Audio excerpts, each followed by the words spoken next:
देख लीजिए, ये 2016 का ही प्रीवियस सेट है बिहार पुलिस कांस्टेबल के लिए। और हम लोग बिहार पुलिस कांस्टेबल का 9 सेट देख रहे हैं।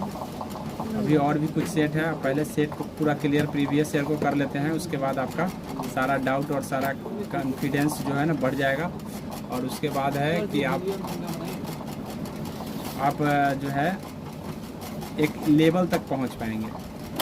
जैसा कि देख लीजिए, पहला स्क्रीन पर दिखाई दे रहा है क्वेश्चन।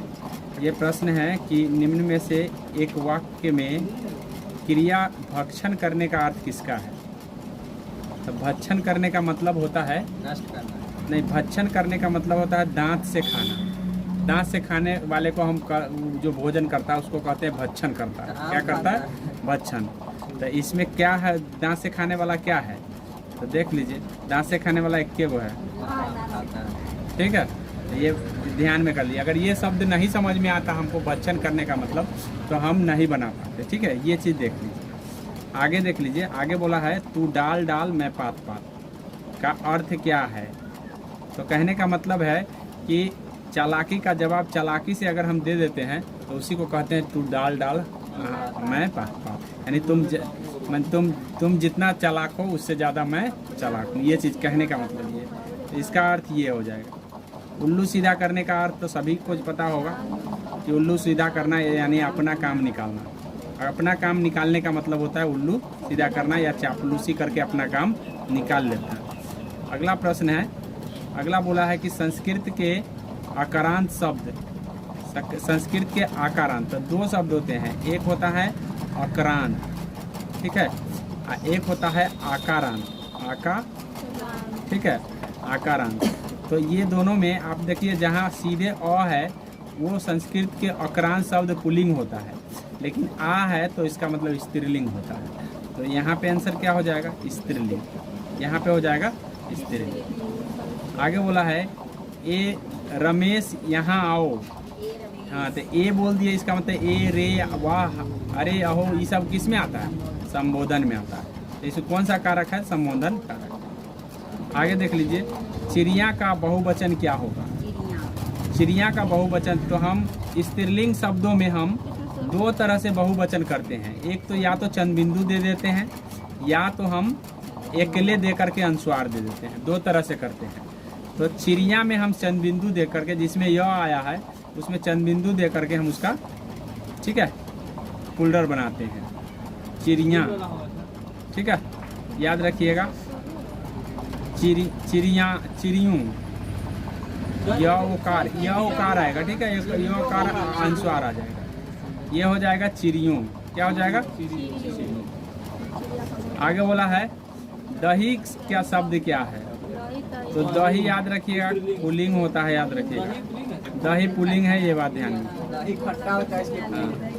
अब चलिए यह ध्यान कर लीजिए, गीता हाथ से मारती है। गीता हाथ से मारती है, तो किसी चीज़ से काम होने का बोध हो तो से जो है ना करण बन जाता है। किसी चीज़ से काम होने का बोध होता है, मैं कारक उसी दिन आपको रिवाइज कराया हूँ, तो ये करण कारक है, ठीक है। से 2 तरह के होता है, एक तो करण में आता है, एक आपादान में आता है, ठीक है। आपादान में जो होता है उसमें बिछड़ने का बोध होता है, और करण में जो होता है आपको, करण में जो होगा आपको ध्यान रखना है, ये किसी चीज़ से काम होने का बोध। आगे इंग्लिश का है, यहाँ देख लीजिए, fill in the blanks with appropriate words. सही वर्ड को आपको ढूंढना है। Due to dash rainfall this year they had to dash water supply. मतलब वाटर सप्लाई काहेला, मतलब वाटर सप्लाई को क्या किया जाएगा? वाटर सप्लाई को बढ़ाया जाएगा कब? जब वर्षा कम होगी तब। तो किस ऑप्शन में ऐसा दिया गया? ऑप्शन को देख लेते हैं, इसी से पता चल जाएगा, ठीक है। हैवी का मतलब भारी होता है, रेगुलर का मतलब हमेशा होता है। ऊपर होगा ना, ऑप्शन नहीं दिख रहा। ऊपर में होगा। चलिए ये बैक होने में थोड़ा समय लगता है, ठीक है। अब देख लिए ना, यानी कहने का मतलब है कि हैवी का मतलब भारी होता है, रेगुलर का मतलब हो जाता है आपको हमेशा, और सफिशिएंट का मतलब होता है सफिशिएंट के ज़्यादा, स्कैंटी का मतलब कम होता है, तो कम वर्षा होने की बात यही कहा गया, ड्यू टू स्कैंटी, मतलब कहने का मतलब है स्कैंट, मतलब स्कैंट का मतलब कम होने के कारण क्या किया गया, प्रोवाइड किया गया वाटर सप्लाई को, क्या किया गया, वाटर सप्लाई को प्रोवाइड किया गया। तो ऑप्शन नंबर ये बिल्कुल आपको सेंस पर, मतलब आपको अर्थ पर आधारित ऐसे चीज़ें होते हैं, आपको अर्थ पर आधारित, आपको अगर अर्थ आता है तो ठीक है बना पाएंगे, अन्यथा आपको अंदाजी ही लगाना पड़ेगा, बस अर्थ के ऊपर डिपेंड करता है, ग्रामर कोई नहीं था। अब यहाँ पे देखिए ऐड फ्यूल टू फायर, जब मैं आपको आइटम्स पढ़ा रहा था तो ये चीज़ मैंने बारीकी से पढ़ाया था। ऐड फ्यूल टू फायर का मतलब होता है भड़का देना, उकसा देना, बढ़ा देना, इसका मतलब ये होगा, ठीक है। अब यहाँ पे है एजिटेड ट्रॉवल, यहाँ पे एजिटेड ट्रॉवल का मतलब भी होता है भड़काना। एग्रावेट ट्रॉवल का मतलब होता है कोई भी छोटा चीज को बड़ा बना देना, तिल का तार बना देना जिसको कहते हैं, उसी को कहते हैं ऐड फ्यूल टू फायर, मतलब तिल का तार बनाना, हिंदी में मुहावरा होता है। तो उसी को है एग्रावेट ट्रॉवल, मतलब परेशानी को और ज़्यादा बढ़ा देना, ये चीज़ बोलता है।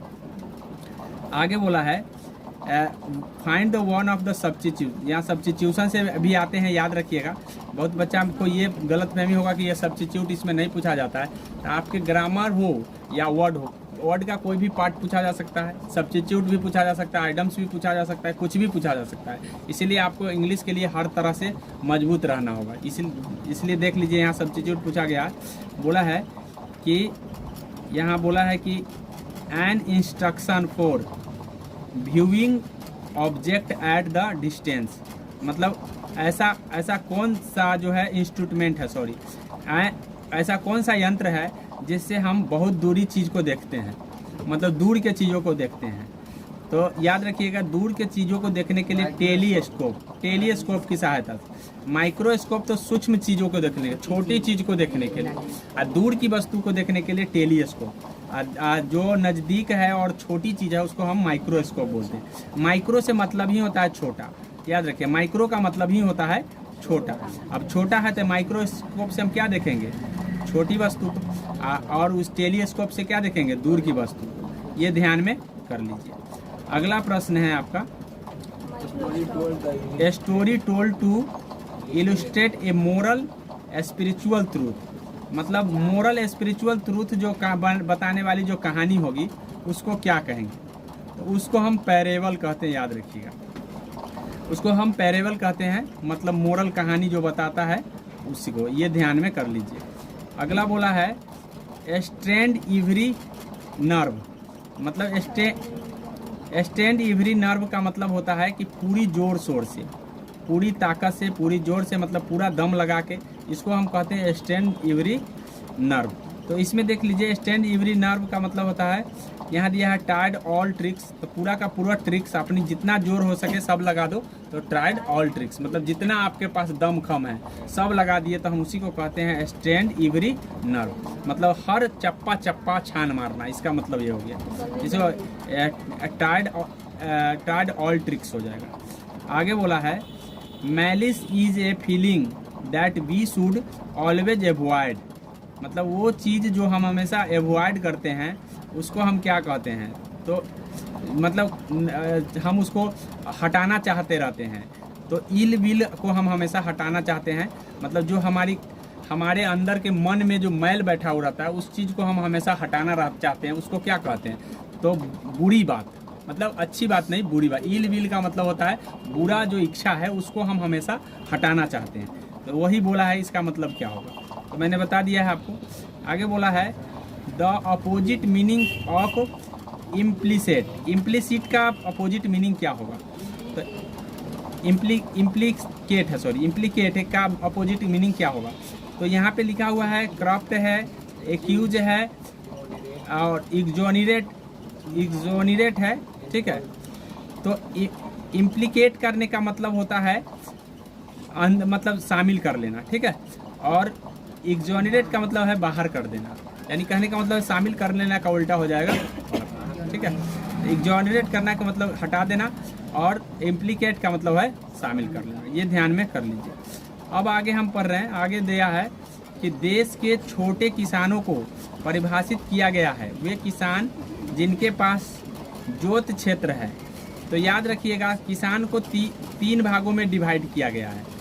किसान को 3 भागों में डिवाइड किया गया है। एक सीमांत किसान होता है, एक सीमांत होता है, एक लघु किसान होता है, लघु किसान, और एक बृहद किसान होता है, बृहद।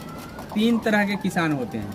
सीमांत किसान जिसके पास अपना जमीन नहीं जोतने के लिए दूसरे का भरना बटैया लेकर के करते हैं, उसको सीमांत किसान कहते हैं। लघु किसान जिसको 1 से लेकर 2 हेक्टेयर के बीच में होता है, उसको लघु किसान या छोटे किसान के नाम से जानते हैं। 1 हेक्टेयर या 2 हेक्टेयर, 1 एकड़ जानते हो, 1 एकड़ से 2 एकड़।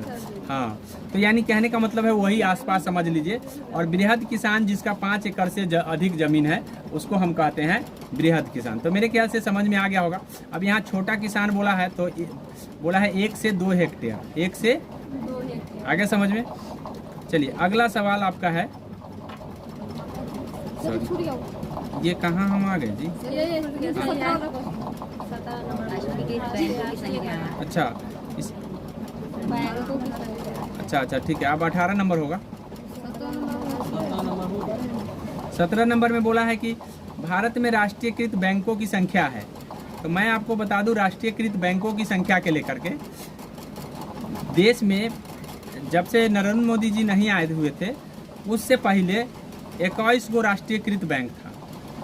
ठीक है, तो इसमें अब जो है ना मात्र 12 गो बना दिए हैं इन्होंने मर्ज करके। मतलब बहुत सारे बैंक को मर्ज कर दिए हैं, ये आप लोग को भी पता होगा। ठीक है, तो मर्ज करके 12 गो बैंक, अब राष्ट्रीयकृत बैंकों की संख्या मात्र 12। ये बात ध्यान, तो इसके हिसाब से तो 21 होगा, आप अब लगाइएगा 12 गो। ठीक है, याद रखें। हाँ, आगे बोला है कि 1854 से 1856 में क्रीमियन युद्ध किनके बीच लड़ा गया। ठीक है, तो याद रख लीजिए कि क्रीमिया का जो युद्ध हुआ था 54 से लेकर के 56 में, ये रूस और जापान के बीच हुआ था, रूस और जापान के बीच। ठीक है, तो इसको हम मूर्खों का युद्ध कहते हैं, याद रखिएगा। बेवकूफ़ी भरा युद्ध मालूम पड़ता है, फालतू में लड़ा गया था इसमें। हाँ, आगे वो है और निर्णायक हुआ, मतलब कोई जीता नहीं कोई हारा नहीं, तो बेवकूफ़ी भरा युद्ध का। चलिए आगे देख लीजिए। लास्ट सपर एक प्रसिद्ध रिनेंस चित्रकारी है, मतलब एक बढ़िया चित्रकारी है। इसके श्रेष्ठ कृति किसका है? तो आप लियोनार्डो दा विंसी का नाम सुने होंगे, ये इटली से था है। ठीक है, ये बढ़िया चित्रकार है और ये जो है हाल ही के दिनों में जो है ना इसका डेथ हुआ है, तो ये ध्यान में रखिएगा। लियोनार्डो दा विंसी कहाँ के है? तो इटली के है, ये बात आप ध्यान में रखेंगे। आगे देख लीजिए, 12 मिहिर थे, तो ये सबको पता है, ऑलरेडी मैं कई बार बता चुका हूँ। 12 मिहिर एक एस्ट्रोनॉमस्ट जिसको हम ज्योतिष शास्त्र कहते हैं, एस्ट्रोनॉमर है। ठीक है, एक प्राचीन खगोल विद जिसको हम एस्ट्रोनॉमर के नाम से जानते हैं और एक ज्योतिष भी के रूप में भी जानते हैं। आगे बोला है स्वयं अपने से बात करने वाले को क्या बोलते हैं? तो जो स्वयं अपने से बात करता है वो स्वागत भाषी होता है। ठीक है, स्वागत भाषी हम कहते हैं स्वयं से बात करने वाले को। कभी कभी देखते हुए कोई मन में भरमनाता रहता है तो स्वयं से बात करता रहता है, तो स्वागत भाषी कहते हैं उसको। विभ्रंश घाटी बनी होती है, तो याद रखिएगा दो भ्रंशों के बीच जो घाटी बना होता है उसी को हम विभ्रंश घाटी कहते हैं, ये याद रखिए। आगे बोला है अफ्रीका में असवान डैम द्वारा बनाई गई झील कौन है? मतलब असवान डैम, अफ्रीका में जो असवान डैम है वो कौन झील का निर्माण किया है? तो नासेर झील का निर्माण किया है, याद रखिएगा, नासेर झील का निर्माण किया गया। आगे बोला है उच्चतम न्यायालय के कितने न्यायाधीश हैं उच्चतम न्यायालय में? तो जिस समय एग्जाम हुआ था उस समय टोटल 31 हुआ करता था, लेकिन अब जो है ना 34 होता है। टोटल जो है ना 34 है, अर्थात 33+1 के कंस्ट्रक्शन में है। 33+1 वो अन्य है और एक वो मुख्य है। ठीक है, मुख्य न्यायाधीश है। DY चंद्रचूड़ अभी वर्तमान में है, याद रखिएगा इस बात को, चंद्रचूड़ को। आगे बोला है बिंदुसार के शासन के दौरान अशांति कहाँ थी? बिंदु शासन के दौरान अशांति कहाँ पर फैली थी? तो तक्षशिला में अशांति फैली थी, याद रखिएगा। ठीक है, तक्षशिला में। तो याद रखिएगा कि यहाँ पर जो है ना ये तक्षशिला पर दबाने के लिए इसने विभिन्न लोगों को भेजा था। अब अगला है कि किसी नदी घाटी के चौड़ा होने का कारण, चौड़ा होने का क्या कारण है? तो पार्श्विक अपरदन होता है तो वो चौड़ा हो जाता है। पार्श्विक अपरदन होता है तो क्या होता है?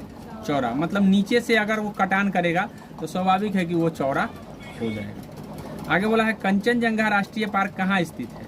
तो कंचनजंगा राष्ट्रीय पार्क आपको ध्यान रखना है सिक्किम में है। मैं पहले भी बता चुका हूँ कि भारत का जो पहाड़ी है, जो सबसे ऊंचा जो भारत में स्थित है वो कंचनजंगा ही है, याद रखिएगा।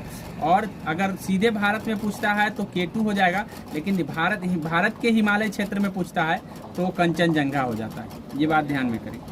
आगे बोला है भारत का जीव मंडल रिजर्व नंदा देवी यूनेस्को के जो यूनेस्को में शामिल है किस राज्य में स्थित है? जीव मंडल रिजर्व जो नंदा देवी है तो ये उत्तराखंड में पड़ता है, याद रखें। आगे बोला है कि किस मरु क्षेत्र में मृदा अपरदन को रोका जा सकता है? मतलब अगर मरु क्षेत्र में अगर मृदा का अपरदन हो रहा है तो उसको कैसे हम रोक सकते हैं? तो याद रखिएगा कि कहीं भी हमको अगर अपरदन को रोकना है तो पेड़ लगाकर, वन लगाकर ही हम अपरदन रोक सकते हैं, याद रखेंगे कि कहीं पर भी।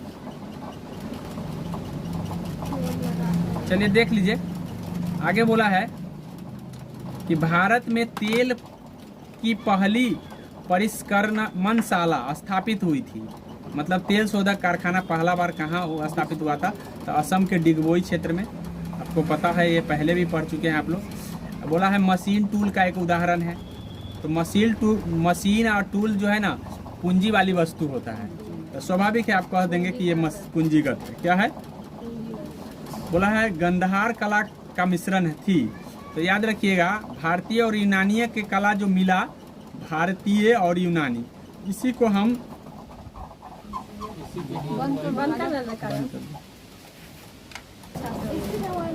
चलिए तो देख लीजिए, यहाँ पे लिखा हुआ है कि गंधहार कला जो है ना भारतीय और यूनानियों के कला का मिश्रण है। इसमें देख लीजिए ऑप्शन में क्या दिया है। बोला है मूर्ति कलाओं का भारतीय और यूनानी का शैली है।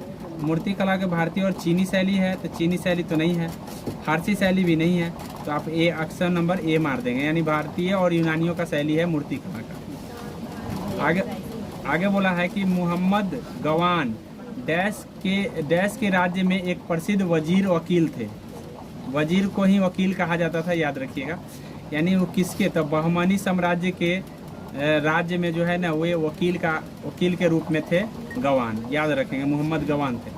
आगे बोला है गृहस्थियों द्वारा खरीदी गई उपभोक्ता वस्तुओं तथा सेवाओं की औसत कीमत को मापने वाले सूचकांक। मतलब गृहस्थी के द्वारा जो उपभोक्ता वस्तु खरीदा जाता है उसको क्या कहते हैं? तो उसको हम कहते हैं उपभोक्ता कीमत सूचकांक। उपभोक्ता कीमत सूचकांक के नाम से जाना जाता है। उसके बाद है अल्पाधिकार में क्या होता है? अल्पाधिकार में दो विक्रेता होता है, ठीक है। अल्पाधिकार में दो विक्रेता होता है, याद रखिएगा। मतलब दोनों के पास अधिकार बटे हुए रहते हैं। क्या? कुछ विक्रेता का कहने का मतलब है वहाँ पे वो अलग अधिकार होता है, नाम याद नहीं आ रहा। हाँ तो बताए थे, याद नहीं आ रहा है। अल्पाधिकार में दो विक्रेता होता है जिसमें दोनों के पास अधिकार कुछ होते हैं, ठीक है। आगे देख लीजिए, भारत में राष्ट्रीय आय का आकलन किया जाता है। भारत में राष्ट्रीय आय का आकलन किसके द्वारा किया जाता है? मतलब कैसे किया जाता है? तो उत्पाद आय विधियों के द्वारा किया जाता है। उत्पाद और आय विधि के द्वारा राष्ट्रीय आय का आकलन जो है ना CSO के द्वारा किया जाता है, ये ध्यान में कर लीजिए। बोला है किसी उत्पाद फर्म के लिए अल्पकाल का नियत लागत कितना होता है? मतलब क्या होती है? तो याद रखेंगे कि वो सदा स्थिर रहता है, कम समय के लिए। मतलब कहने का मतलब कोई वस्तु अगर आप बनाने जा रहे हैं तो कम समय के लिए बनाने जा रहे हैं तो वो एक स्थिर लागत होता है। मतलब आपको पता होता है कि इतना लगेगा और इतना लगेगा, तो उसमें आप उतना ही खर्च करते हैं। तो इसीलिए हम उसको कहते हैं सदा अस्थिर। सदा बढ़ती है, सदा गिरती है, स्थिर रहता है। ये गलती हो गया, स्थिर और नियत रहता है, ये होगा, ठीक है। आगे देख लीजिए, अगला बोला है कि फासिज्म विश्वास। फासिज्म किसमें विश्वास करते थे? तो फासिज्म जो है ना एक दल था, याद रखिएगा। फासिज्म जो है एक दल था जो इटली में बना था। जैसे नाजीवाद और फांसीवाद सुने होंगे, तो इटली में जो है ना फांसीवाद बना था और जर्मनी में नाजीवाद बना था। तो ये किस में भरोसा करते थे? तो ये एक दल प्रणाली में व्यवस्था करते थे, मतलब वो सिर्फ फांसीवाद को ही मानते थे। फांसीवाद एक दल था, वो कहते थे सिर्फ फांसीवाद ही रहेगा। इस तरह से एक दल प्रणाली में वो भरोसा करते थे। आगे बोला है निम्नलिखित में कौन सा संवैधानिक निकाय नहीं है, मतलब संविधान के अंतर्गत नहीं चर्चा है किसकी? तो वित्त आयोग की चर्चा अनुच्छेद 280 में है, ठीक है। उसके बाद है संघ लोक सेवा आयोग 315 में है, 315 में है। उसके बाद कर्मचारी चयन आयोग की चर्चा किसी अनुच्छेद में नहीं है। चुनाव आयोग की 343 में है, ठीक है, 324 में, सॉरी 343 नहीं 324, 343 में भाषा की चर्चा है। तो याद रखेंगे कर्मचारी चयन आयोग की चर्चा संविधान में नहीं है। भारत में पुर्तगालियों का पहला गवर्नर था, तो पुर्तगाली का पहला गवर्नर आपको अल्मीरा था, याद रखिएगा, डी अल्मीरा याद रखिएगा कि भाई पुर्तगाली का जो पहला गवर्नर बन के आया था वो डी अल्मीरा बन के आया था, ठीक है। और उसके बाद है अगला प्रश्न है कि विलियम बेंटिक द्वारा निम्न में से किस सुधार उपाय को लागू नहीं किया गया था, मतलब कौन सा सुधार नहीं किया गया था? तो दास्ता का अंत विलियम बेंटिक नहीं किया है। बाद बाकी ठगों का दमन किया है, सती प्रथा का अंत किया है और धार्मिक परिवर्तन भी इसके द्वारा किए गए हैं। यानी कहने का मतलब है दास्ता का अंत इसके द्वारा नहीं किया गया। आगे बोला है कि अमेरिका के स्वतंत्रता युद्ध के दौरान ब्रिटेन के विरुद्ध लड़ने के लिए थॉमस पेन के किस काम ने उपनिवेशियों लोगों को प्रेरित किया था? मतलब उपनिवेश को कौन सा काम जो है ना प्रेरित किया था? विधि का सार तत्व, सामाजिक संविदा, तीसरा संपदा कौन सी है? सामान्य बुद्धि। तो याद रखिएगा कि सामान्य बुद्धि ही प्रेरित किया था लोगों को, सामान्य बुद्धि ही मतलब स्वतंत्रता के लिए प्रेरित किया था, ठीक है। आगे बोला है कि कौन सी वृक्ष जाति पर्णपाती वनस्पति से संबंधित है, मतलब नहीं है, कौन पर्णपाती के अंतर्गत नहीं आता है? तो याद रखिएगा देवदार का वृक्ष पर्णपाती में नहीं होता है, ये सदाबहार वन है देवदार, ठीक है, सदा हरा रहने वाला है जिसको हम सदाबहार वन कहते हैं। बाद बाकी चंदन, सागौन और साल ये सब पत्ता झाड़ने वाला है। तो याद रखेंगे कि देवदार का वृक्ष सदाबहारी है, इसीलिए ये पर्णपाती के अंतर्गत नहीं आ सकते हैं। उसके बाद है अगला बोला है कि तटीय मैदान और उत्तर भारत के मैदान में उत्कृष्ट मृदा कौन है? तो जहाँ भी तटीय इलाका है और उत्तर भारत में है, तो आप उत्तर भारत हम लोग पढ़ते हैं तो हमारे यहाँ जलोढ़ मिट्टी है, जलोढ़ की प्रधानता है। बोला है कि प्रचुर मात्रा में भूमिगत जल वाली और जल का खुला प्रवाह होने देने वाले चट्टान क्या कहलाती है? तो चट्टान जो है क्या कहलाएगा? परागम्य, सरंध्र, मिताजलभृत, जलमभर। तो जलाभृत कहलाता है जिसको हम जलमभर के नाम से जानते हैं। प्रचुर मात्रा में जहाँ भूमिगत जल है वहाँ जलभर के नाम से जाना जाता है। आगे बोला है कि परमारदर्शी अधिकार क्षेत्र के अंतर्गत उच्चतम न्यायालय किस विधि के शासन या जनता के लिए विशेष महत्व या तथ्य को पर परामर्श देता है जो उसे भेजा जाए, कहाँ पर भेजा जाना चाहिए? संघीय विधि मंत्री में या किसी भी उच्च न्यायालय द्वारा या प्रधानमंत्री द्वारा या राष्ट्रपति द्वारा। अर्थात कहने का मतलब है परामर्शदायी कौन है सो पूछा गया है, तो परामर्श देने वाला राष्ट्रपति है। राष्ट्रपति याद रखिएगा उच्च न्यायालय के न्यायाधीश को परामर्श देता है, ठीक है, उच्च न्यायालय के न्यायाधीश को परामर्श देता है। अनुच्छेद 137 के तहत जो है ना राष्ट्रपति उच्च न्यायालय के न्यायाधीश को सलाह राष्ट्रपति के द्वारा दिया जाता है, याद रखिएगा। तो ये ऑप्शन नंबर हो जाएगा डी, मतलब 4। बोला है धन विधेयक पारित करने के लिए राज्यसभा का कितना समय दिया जाता है? यानी कहने का मतलब है कि धन विधेयक पारित करने के लिए राज्यसभा को कितना दिन दिया जाता है? तो याद रखेंगे कि ये 14 दिन दिए जाते हैं। हालांकि धन विधेयक राज्यसभा में पेश नहीं किया जा सकते क्योंकि धन विधेयक का पूरा अधिकार लोकसभा का होता है।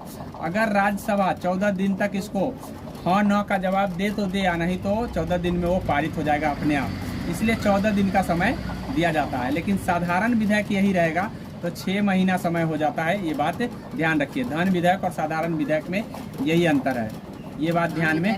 हाँ, साधारण विधेयक ये भी बात पूछ लिए जाते हैं। राष्ट्रपति के चुनाव के लिए निर्वाचक मंडल मतलब राष्ट्रपति को कौन चुनता है? तो अनुच्छेद 52 के तहत राष्ट्रपति होगा, अनुच्छेद 53 के तहत राष्ट्रपति को कार्यपालिका की शक्ति होगी, अनुच्छेद 54 के तहत राष्ट्रपति को कौन चुनेगा ये बताया गया है। मतलब निर्वाचक, राष्ट्रपति का निर्वाचक मंडल जो है ना अनुच्छेद 54 में बताया गया है। 52 के तहत राष्ट्रपति, 53 के तहत आपको 53 के तहत कार्यपालिका की शक्ति राष्ट्रपति में निहित है, और 54 के तहत ये बताया गया है कि राष्ट्रपति को कौन चुनेगा। तो राष्ट्रपति को चुनने वाला जो है ना लोकसभा सदस्य होगा, राज्यसभा सदस्य होगा तो संसद कहला गया, और साथ में विधानसभा सदस्य। लेकिन कौन सदस्य? जो निर्वाचित होकर आए हैं जनता के द्वारा या किसी माने चुनाव के द्वारा निर्वाचित होकर आए हैं। किसके द्वारा? चुनाव के द्वारा निर्वाचित होकर के जो आए हैं उसी सदस्य को चुनने का अधिकार है राष्ट्रपति को। तो याद कर लीजिए कि इसमें ऑप्शन में कौन दिया हुआ है। ऑप्शन में दिया हुआ है संसद के सभी सदस्य नहीं, संसद में कुछ मनोनीत सदस्य भी होते हैं, इसलिए सभी सदस्य नहीं होंगे। संसद दोनों सदनों और विधानसभा के निर्वाचित सदस्य, तो यहाँ पे दिया है ऑप्शन नंबर 2 हो जाएगा। उसके बाद बोला है निम्न में कौन सा दिन किसी विख्यात भारतीय के जन्म दिवस पर समकालिक नहीं है। मतलब कौन सा दिवस कोई जन्मदिन पर नहीं मनाए जाते हैं। तो गांधी जयंती मनाया जाता है, बाल दिवस मनाया जाता है जवाहरलाल नेहरू के जन्मदिन पर, शिक्षक दिवस भी मनाया जाता है मतलब भारतीय राधा कृष्ण सर्वपल्ली। लेकिन ये राष्ट्रीय विज्ञान दिवस जो है ना ये विज्ञान की खोज में मनाया जाता है, इसलिए राष्ट्रीय विज्ञान दिवस जो है ना किसी भारतीय के माने जन्म या किसी चीज़ से संबंधित नहीं है। इस बातों को आप ध्यान रखेंगे। अगला बोला है कि दक्षिण अफ्रीका के मुद्रा को हम क्या कहते हैं। तो मुद्रा से करेंसी से भी पूछे जाते हैं। याद रखिएगा कि हम दक्षिण अफ्रीका के मुद्रा को रैंड कहते हैं।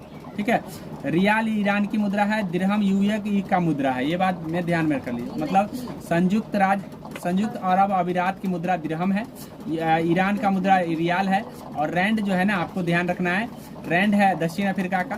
वही टाका कहेगा तो बांग्लादेश का है, रुपया है भारत का, पाकिस्तान का भी रुपया है, नेपाल का भी रुपया है। ये बात आप ध्यान में रख लीजिए कि करेंसी का किसका क्या नाम है। आगे बोला है कि 1 रुपये के नोट पर किसके द्वारा जारी किया जाता है। 1 रुपया का नोट कौन जारी करता है ये बोला है।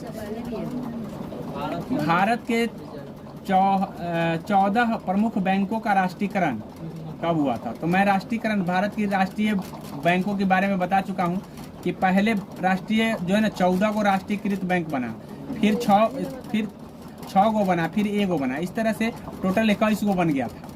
लेकिन 14 को जो बना वो पहली बार कब बना ये चीज़ पूछा गया है। तो ये बना था 1969 में।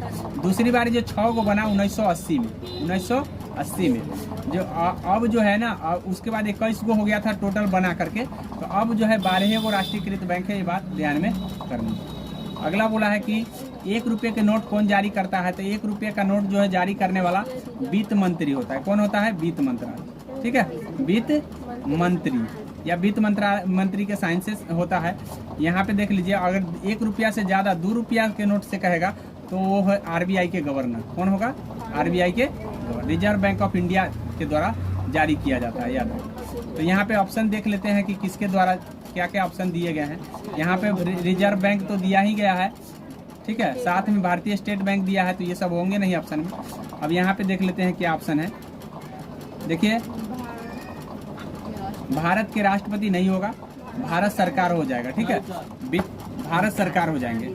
राष्ट्रपति नहीं है तो भारत सरकार हो जाएंगे। वित्त मंत्रालय में भारत सरकार आते हैं। ठीक है, इसलिए भारत सरकार हो जाएगा। याद रखिए, आरबीआई के गवर्नर जारी करता है 2 रुपया से ऊपर का नोट। 1 रुपया का नोट वित्त मंत्रालय के द्वारा जारी करता है। वित्त मंत्रालय भारत सरकार के अंतर्गत आता है, इसीलिए यहाँ पे आंसर हो जाएगा भारत सरकार। आगे देख लीजिए, अगला बोला है कि शताब्दी एक्सप्रेस गाड़ी का नाम किसकी सप्तवार्षिकी संबोधन में दिया है। तो ये आपको ध्यान रखना है, महात्मा गांधी या भारतीय राष्ट्रीय कांग्रेस, भारतीय स्वतंत्रता युद्ध, जवाहरलाल नेहरू। तो जवाहरलाल नेहरू के मतलब सप्तवार्षिकी में दिया गया है। मतलब उनकी जन्म शताब्दी मना रहे थे, तो उस समय जो है ना शताब्दी एक्सप्रेस चलाई गई थी, इसीलिए शताब्दी नाम रख दिया गया। आगे बोला है निम्न में कौन रबी फसल नहीं है, मतलब रबी का मतलब है, चावल नहीं है। आगे बोला है कि देख लीजिए कि कौन रबी फसल नहीं है। तो रबी फसल का मतलब होता है जो अक्टूबर नवंबर में जो है जो फसल आपको लगाए जाते हैं वो आपका नवंबर के समय लगाया जाता है, वो होता है रबी फसल। तो सरसों भी अक्टूबर नवंबर में लगता है, गेहूं भी लगता है, चना भी लगता है, ये चावल नहीं लगता है। चावल जो है ना खरीफ फसल है, याद रखिए। बोला है कोलकाता और दिल्ली से जोड़ने वाला कौन है, तो कोलकाता और दिल्ली को जोड़ने वाला NH2 है, याद रखिएगा। NH2 जो है ना कोलकाता और दिल्ली को जोड़ता है, ठीक है, ये ध्यान में कर लीजिए। भारत का सबसे सूखा भाग, मतलब भारत का सबसे सूखा भाग कौन है, तो आपको पता होना चाहिए कि राजस्थान सबसे सूखा भाग है, तो राजस्थान लगा देंगे। पश्चिमी राजस्थान ऐसे दिया हुआ है, याद रखिए। ये बोला है मुंबई हाई किससे संबंधित है, मुंबई हाई तो तेल शोधक कारखाने के लिए प्रसिद्ध है, लेकिन यहाँ तेल शोधक नहीं है, पेट्रोलियम है, तो पेट्रोलियम लगा देंगे, याद रखिए मुंबई हाई। बोला है कि भारत ने दशमिक मुद्रा प्रणाली, मतलब मुद्रा प्रणाली भारत के कब दशमलव वाला शुरुआत हुआ, तो 1957 में दशमलव वाला मुद्रा का प्रणाली जो है ना स्वीकार हुआ। निम्न में से किस वस्तु का केवल विनिमय मूल्य है, मतलब केवल विनिमय मूल्य किसका है, तो विनिमय मूल्य केवल हीरा का, याद रखिएगा, हीरा का केवल विनिमय मूल्य है। लेकिन इस सब का जो है ना पूंजीगत मूल्य है, इस सब का क्या है।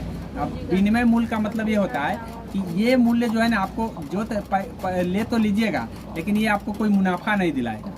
विनिमय मूल्य से मतलब ये हो गया कि आप इसको महंगा खरीद रहे हैं, लेकिन इससे आपको कोई मुनाफा नहीं होने वाला, ठीक है, तो इसीलिए हम इसको विनिमय। टेलीविजन लीजिएगा तो टेलीविजन के माध्यम से देख लीजिए, ये काम हो रहा है। उसके बाद चावल है तो चावल तो खा लीजिएगा, ठीक है। ये सब जो है ना, ये कंप्यूटर है तो उससे भी यूज कर लेते हैं, तो ये ध्यान में कर लीजिए। आगे बोला है भारत का कुल कितना भौगोलिक क्षेत्र भूमि वन भूमि है, तो मैं आपको बता दूं कि इसमें से तो खैर अभी भी वर्तमान में कोई नहीं है, ठीक है। वन भूमि अभी भारत में जो है ना 24.56 हो गया है, भूमि का प्रतिशत जो है ना कितना है 24.56। ये बात ध्यान में, ये 2021 के आंकड़े बताते हैं। वन रिपोर्ट 2021 का आंकड़ा ये बताता है कि 24.56 हो गया है। दूसरी बात ये है कि आपको ध्यान रखना है, ये भी बात ध्यान रखना है कि ये जो रिपोर्ट आता है कै साल पर आता है, तो प्रत्येक 2 सालों पर आता है। तो 21 में आया था तो 23 में हो सकता है कि आएगा। आगे देख लीजिए, अगला बोला है कि स्तंभ, प्रायः स्तंभ जो है ना, तना जो है ना होता है, तना क्या होता है, तो धनात्मक प्रकाश अनुवर्तन होता है, क्योंकि तना ऊपर की ओर बढ़ता है तो ये धनात्मक हुआ, जो नीचे की ओर घटता है वो ऋणात्मक होता है। ये बात ध्यान में कर लीजिए। आगे बोला है शब्द इंसोलेशन, मतलब आपतन का अर्थ क्या है, तो शब्द इंसोलेशन का अर्थ होता है आने वाली सौर्य विकिरण। सौर्य विकिरण को हम शब्द इंसोलेशन के अर्थ में जानते हैं।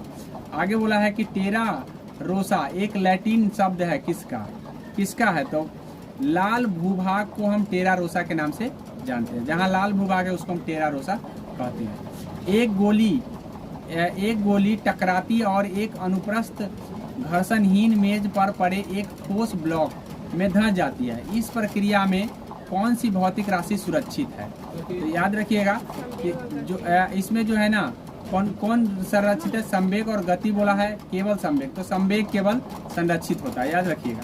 ये संवेग गतिज ऊर्जा नहीं संरक्षित होता, ठीक है, याद रखिएगा।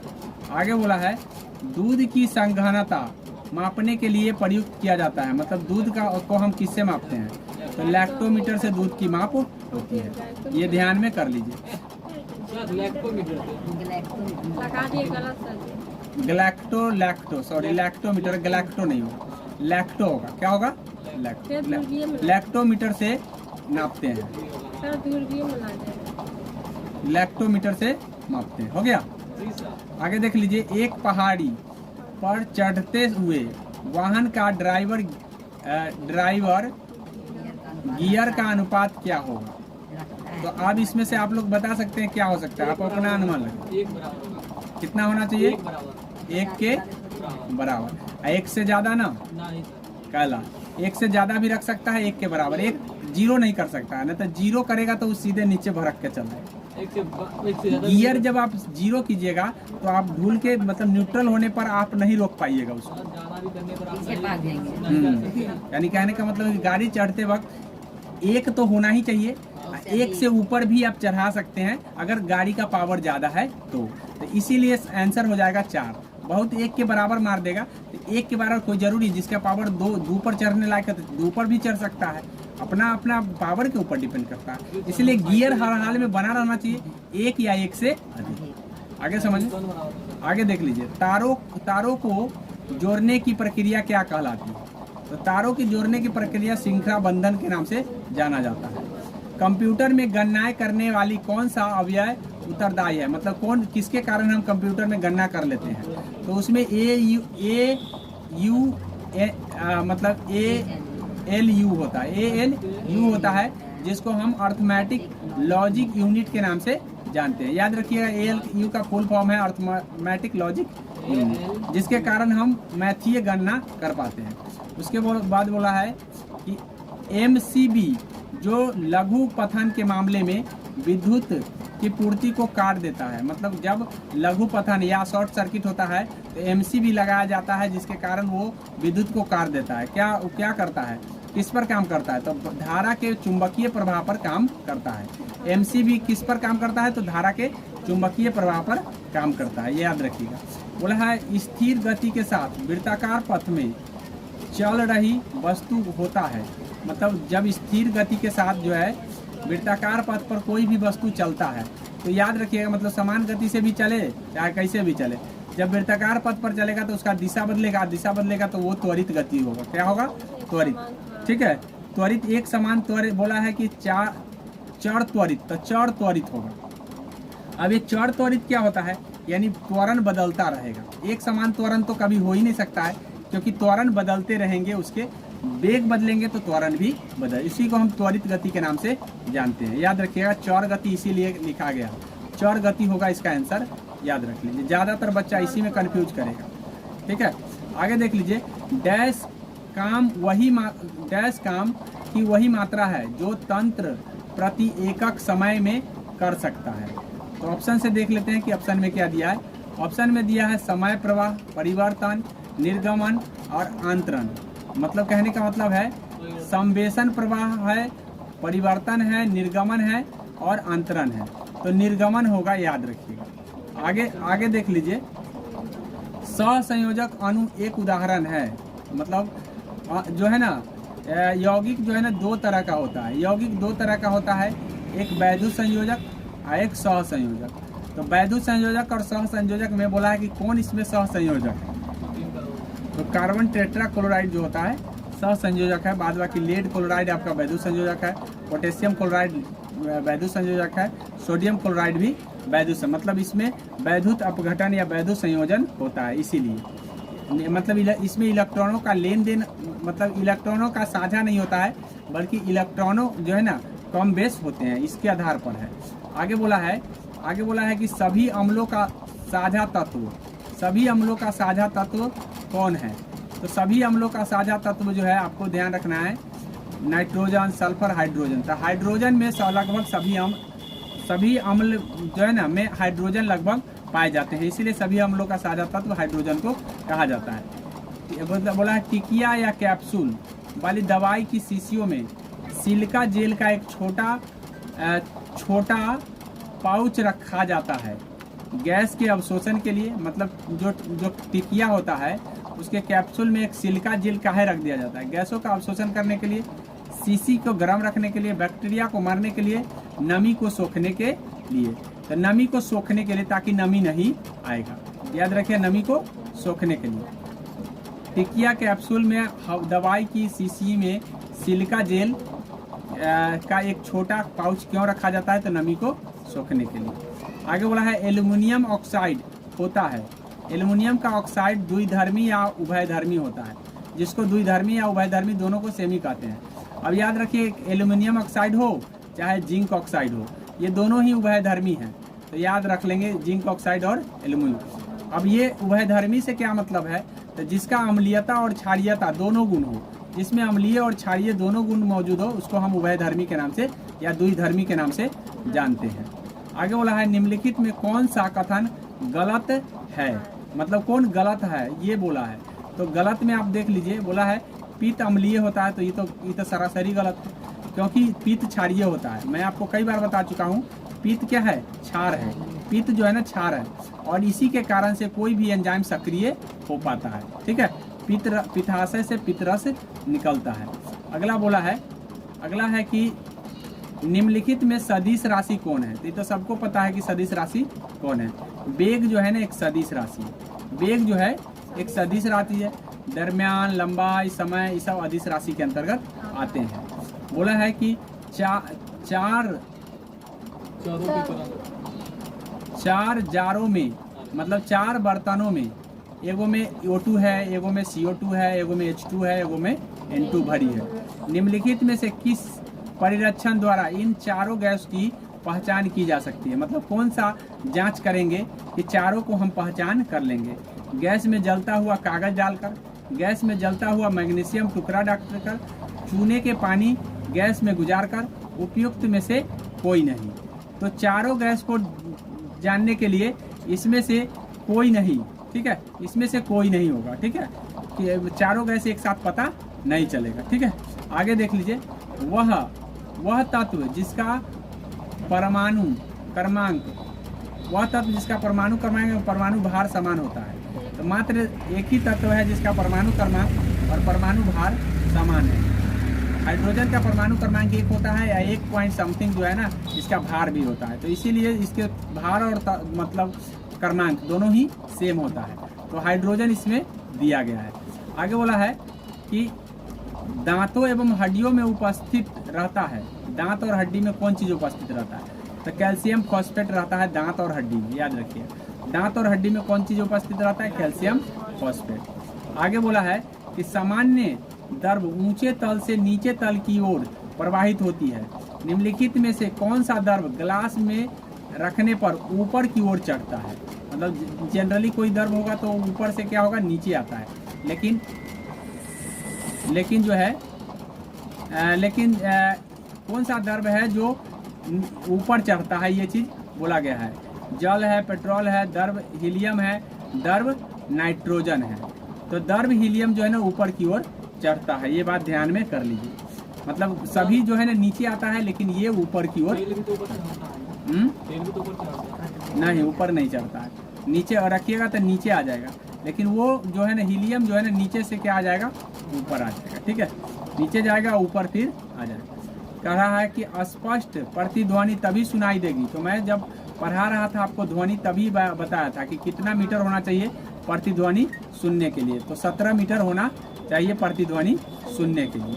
मतलब कोई भी ध्वनि का परावर्तन तभी होगा जब 17 मीटर श्रोता और जो है ना अवरोधक जो है ना 17 मीटर दूर हो। कह रहा है कि कीट निम्नलिखित में से संबंधित है। कौन जो है ना कीट का मतलब जनजाति मतलब है। तो ये देखिए कीट जो है ना, कीट आर्थ्रोपोडा जगत में जो आता है कीट आता है। आर्थ्रोपोडा जगत में कीट आते हैं। बोला है गैमिट की शुद्धता के नियम का प्रतिपादन किया था। गैमिट की शुद्धता के नियम का प्रतिपादन किसने किया था। तो याद रखेंगे कि गैमिट की शुद्धता का प्रतिपादन जो है ना मेंडल किया है। जॉन मेंडल गैमिट की शुद्धता का प्रतिपादन किया है। आगे बोला है रेडियोधर्मिता की खोज किसने किया है। तो रेडियोधर्मिता की खोज हेनरी बैकुलर ने किया है। हेनरी बैकुलर ने रेडियोधर्मिता की खोज किया है। प्रकाश संश्लेषण में पौधे ये कौन सी गैस अवसूचन करते हैं। मतलब पौधा कौन गैस लेता है। तो ये तो आपको सभी को पता है कि लेता कौन है, कार्बन डाइऑक्साइड, देता कौन है, ऑक्सीजन। तो अवसूचन का काम कार्बन डाइऑक्साइड करते हैं। निम्नलिखित में से किसके लिए कोशिकत्व एक मात्र कारण नहीं है। मतलब स्याही का सोखना कोशिकत्व के कारण होता है। भूमिगत जल का ऊपर चढ़ना ये भी कोशिकत्व के कारण होता है। सूती कपड़े पर पानी की बूंद का फैलना ये भी कोशिकत्व के कारण होता है। पौधे की जड़ों से इसके पत्तों तक पानी चढ़ना तो ये केवल कोशिकत्व के कारण नहीं होता है। ये बात आप ध्यान कर लीजिए। बोला है सुपरसोनिक विमान किसको हानि पहुंचाता है। सुपरसोनिक विमान जो है ना किसको हानि पहुंचाता है। तो सुपरसोनिक विमान जो है आपको ध्यान रखना है, क्षोभ मंडल है, ओजोन मंडल है, आयन मंडल है, बाह्य मंडल है। तो ये क्षोभ मंडल को हानि पहुंचाता है। उसके बाद है रबर से स्टील अधिक लचीला होता है। कारण क्या है, क्योंकि स्टील में ज़्यादा प्रतिबल होता है। प्रतिबल जिसमें ज़्यादा होगा इसीलिए ज़्यादा लचीला। ये जो रबर और स्टील की बात मैं जब प्रतिबल पढ़ाया था तो उस समय बोला था। प्रतिबल का विकृति से अनुपात कम है, मतलब कहने का मतलब है कि प्रतिबल और विकृति का अनुपात रबर की अपेक्षा मतलब रबर में कम है और स्टील में ज़्यादा है, इसीलिए ऐसा होता है। और लास्ट ये क्वेश्चन का ऑप्शन नहीं है। एक कार और भरी हुई एक ट्रक रास्ते पर समान गति से चलता है। ट्रक से तुलना की जाए तो कार धारण करेगी। अब तो ऑप्शन नहीं है तो उसके अकॉर्डिंग जवाब दिया जाता है।